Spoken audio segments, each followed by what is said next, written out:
पहले हम पढ़ेंगे यहाँ पे ये बेसिक इलेक्ट्रिकल क्वांटिटीज है, ठीक है, बेसिक इलेक्ट्रिकल क्वांटिटीज।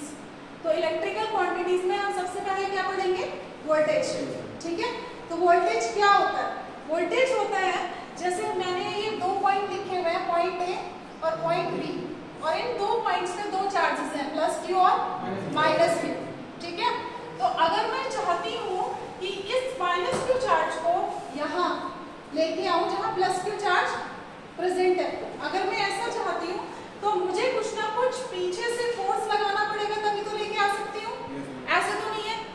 चलो ये बच्चा बैठा हुआ है, इसको मैं बोलूं कि तुम उठो और यहाँ खड़े हो जाओ, ठीक है। तो एकदम से ऐसा तो नहीं कि हाँ तुम्हें कोई फोर्स ही नहीं है, तुम्हें अपनी बॉडी पे कुछ प्रेशर नहीं लगाना पड़ा, ऐसा तो नहीं हो जाएगा ना कि तुम हवा में उड़ के यहाँ पे आ गए, नहीं ना, तुम भी खुद में एक फोर्स लगाओगे जिससे तुम उठोगे और यहाँ आके खड़े होगे, ठीक है। तो इसीलिए इसी तरह से ये तो चार्जेस हैं, ये तो आवेश है, तो ये अगर मेरे को इस वाले आवेश को यहाँ पे लेके आना है तो इसका एक अपना कुछ ना कुछ फील्ड होगा, कुछ ना कुछ इसका अपना क्षेत्र होगा, इसका अपना क्षेत्र होगा। जैसे नॉर्मली तुम लोगों ने देखा होगा डिस्ट्रीब्यूट, जैसे डॉग होते हैं, डॉग्स का देखा होगा, एक पर्टिकुलर एरिया अपना ना एरिया होता है, अगर उस एरिया में दूसरा डॉग आ गया ना तो वो उसको आने नहीं देते हैं। ये देखा होगा, ये नॉर्मल है, डॉग के साथ बहुत नॉर्मल है, मैंने बहुत ऑब्जर्व किया। सिमिलरली ये दोनों चार्ज का अपना अपना एरिया है, हाँ। तो इस एरिया, इस चार्ज के एरिया में अगर हमने इस चार्ज को लेके आना है तो कुछ ना कुछ पीछे से फोर्स लगानी पड़ेगी, ठीक है। तो वो जो बल है, वो जो फोर्स हम लगा रहे हैं वो हम कैसे लगाते हैं, एक्सटर्नली कुछ ना कुछ वोल्टेज अप्लाई करते हैं। तो वोल्टेज क्या है, एक तरह का बल है जिससे कि हम एक चार्ज को दूसरे चार्ज के क्षेत्र में लेके जाते हैं, ठीक है। उसके बाद हमारा नेक्स्ट पॉइंट आता है धारा। धारा को इंग्लिश में हम क्या बोलते हैं, करंट, ठीक है। तो धारा क्या होता है, धारा क्या होता है, आवेशों की प्रवाह के दर को विद्युत धारा कहते हैं। चार्जेस है, चार्ज फ्लो करेंगे तभी तो करंट फ्लो करेगा ना, ये मैंने बताया तुम लोग को कल के क्लास में बताया था, जब चार्ज फ्लो करेंगे तभी करंट फ्लो करेगा, ठीक है। तो आवेशों के जो चार्ज फ्लो कर रहे हैं उनकी दर को विद्युत धारा कहते हैं, ठीक है। Rate of flow of charges is called current, ठीक है। इसकी जो यूनिट होती है वो एम्पियर होती है, या फिर मैं कूलम पर सेकंड भी कह सकती हूँ, ठीक। धारा को मैं लिख सकती हूँ, धारा I is equals to Q upon T। Q क्या होता है मेरा, आवेश, और इसकी यूनिट क्या होती है, कूलम। T क्या होता है मेरा, टाइम, और इसकी यूनिट क्या होती है, सेकंड, ठीक है। तो I क्या होता है मेरा, Q अपॉन T, कूलम पर सेकंड। दूसरा I को मेरे को पता है V is equals to IR होता है, ओम्स लॉ पढ़ा होगा सब लोगों ने, ओम्स लॉ के हिसाब से V is equals to IR होता है, तो I को मैं V अपॉन R भी लिख सकती हूँ, ठीक है। अब मैं एक सर्किट के थ्रू अगर इसे समझाऊं तो मैं ऐसे बता सकती हूँ, मान लो मैंने ये एक सर्किट बनाया, सर्किट मतलब परिपथ, ठीक है, उसमें मैंने एक प्रतिरोध लगा दिया R, हाँ, यहाँ पे मैंने क्या लगा दिया, एक वोल्टेज लगा दिया, हाँ।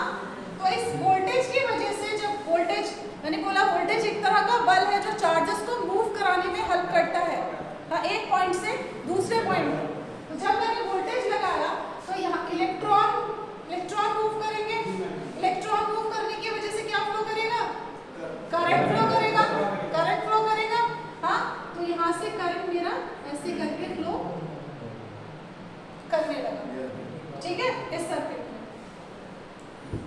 जो इलेक्ट्रॉन का मूवमेंट होगा, करंट मेरा पॉजिटिव टर्मिनल से नेगेटिव टर्मिनल की तरफ फ्लो करेगा, जो इलेक्ट्रॉन का मूवमेंट होगा वो करंट के अपोजिट होगा,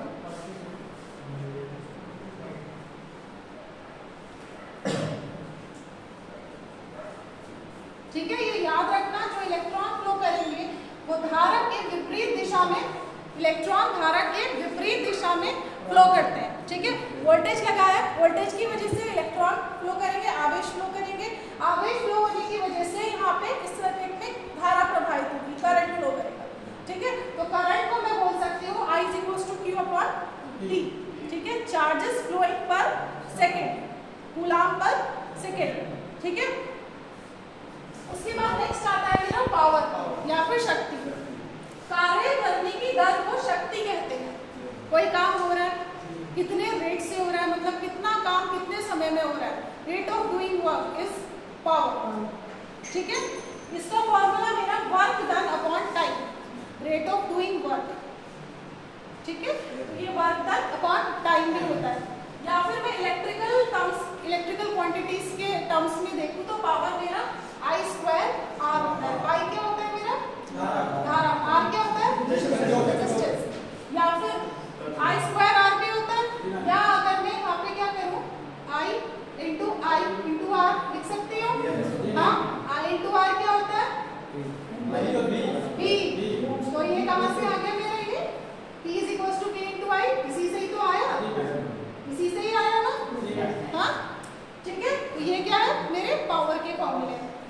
इसके बाद मेरा आता है एनर्जी, ऊर्जा। कार्य करने की क्षमता को ऊर्जा कहते हैं, ठीक है। किसी भी कार्य करने की क्षमता को क्या कहते हैं, ऊर्जा कहते हैं। दूसरा मेरा आता है इलेक्ट्रिकल एनर्जी। इलेक्ट्रिकल एनर्जी क्या होता है, इलेक्ट्रिकल एनर्जी जैसे मीटर लगा है सब घरों में, हाँ, मीटर लगा हुआ है सबके घर में होगा, तो मीटर में रीडिंग आती है। वो रीडिंग कैसे आती है, जितना लोड खर्च होता है घर में, जितने हम पंखा चला रहे हैं, जितना हम लाइट जला रहे हैं, उसके हिसाब से वो रीडिंग हमारी आती है, वैसे ही आती है ना, हाँ।